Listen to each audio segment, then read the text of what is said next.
नमस्कार बंधुरा आमार चैनेले आपनादेर सबाइके वेलकाम। आज के रेसिपि मूलोर भर्ता। आपनारा अनेक रकम भावे मूलो रान्ना करे खेयेछेन, अनेकेई मूलो पछंद करेन ना। यदि एकबार एइभावे आमार मतो बानिये खान आमार तो मने हय खेते किन्तु दारुण होबे।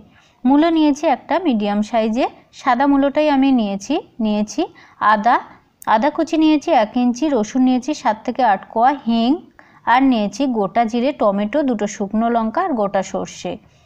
প্রথমে মূলোটাকে পরিষ্কার করে ধুয়ে 1/2 করে নেব, তারপর কিছুটা অংশ বাদ দিয়ে দেব, দিয়ে আমি গ্রেট করে নেব। একটা গ্রেটারের সাহায্যে ঠিক এইভাবে কিন্তু গ্রেট করে নিতে হবে। যারা প্রথমবার আমার চ্যানেল দেখছেন প্লিজ চ্যানেলটাকে সাবস্ক্রাইব করার অনুরোধ রইল, আর যারা সাবস্ক্রাইব করে নিয়েছেন তাদেরকে অসংখ্য ধন্যবাদ। ধৈর্য ধরে এইভাবে গ্রেট করে নিতে হবে, কষ্ট করলে কিন্তু খেতে খুব সুন্দর হবে।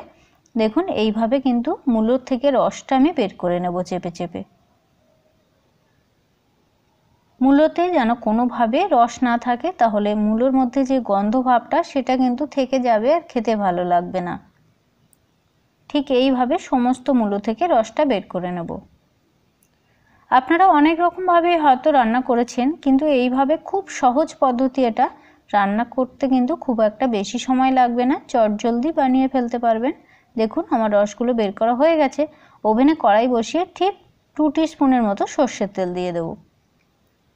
তেলটা গরম হয়ে গেলে এর মধ্যে রসুন কুচি আর একটা শুকনো লঙ্কার 2 টুকরো করে দিয়ে দেব। কয়েক সেকেন্ড নাড়াচাড়া করতে হবে। হালকা একটা কালার চলে আসলে তারপর কিন্তু আমি যে কেটে রেখেছিলাম আদা কুচি 1 ইঞ্চি, খুব অল্প পরিমাণ, সেটা এর মধ্যে দিয়ে দেব। যেহেতু আমার মূলোর পরিমাণটা খুবই কম, সেজন্য উপকরণের পরিমাণগুলো খুবই কম। দেখুন আদা কিন্তু বেশি ফ্রাই করব না, কয়েক সেকেন্ড নাড়াচাড়া করতে হবে। হালকা নাড়াচাড়া করার পর কিন্তু আমি তুলে নেব। বেশি যেন মাথায় রাখতে হবে, বেশি ফ্রাই যেন না হয়। ঠিক এইভাবে তেল ঝরিয়ে তুলে নেব। ঠান্ডা হোক ততক্ষণে আমরা ওই তেলের মধ্যে 1/2 টিস্পুনের মতো গোটা জিরে আর দিয়ে দেব 1/2 টিস্পুন হিং। হিংটা দিয়ে দিলাম, ফোড়ন থেকে সুগন্ধ চলে আসবে। দেখুন কিছুক্ষণ নাড়াচাড়া করার পর আমি এর মধ্যে দিয়ে দেব গ্রেট করে রাখা মূলোর টুকরো।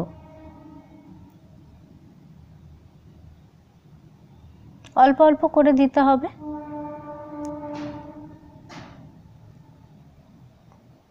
এর মধ্যে ভালোভাবে মিক্সড করে নেব।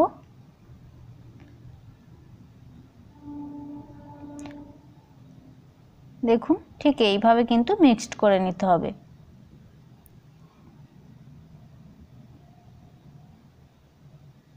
যারা মূলো খেতে একবারই পছন্দ করেন না, তারা কিন্তু একবার এই রেসিপিটা ট্রাই করতে পারেন।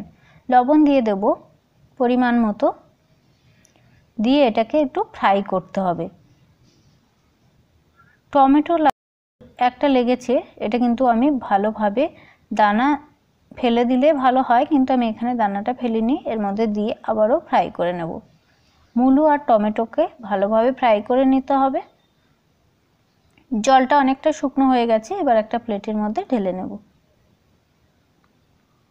দেখুন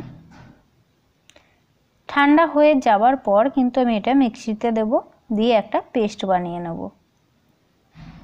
গরম অবস্থায় দেবেন না, ঠান্ডা হয়ে যাওয়ার পর কিন্তু মিক্সিতে দিতে হবে। আদা, শুকনো লঙ্কা আর রসুনটা ফ্রাই করে রেখেছিলাম, সেটা এই মূলোর মধ্যে দিয়ে দেব, দিয়ে একটা স্মুথ পেস্ট বানিয়ে নেব। দেখুন কতটা সুন্দর হয়েছে পেস্টটা, খুব সুন্দর হয়েছে। একটা মূলো, মাঝারি সাইজের মূলোই যথেষ্ট, বেশি বড় দরকার নেই। দেখুন কতটা হয়েছে।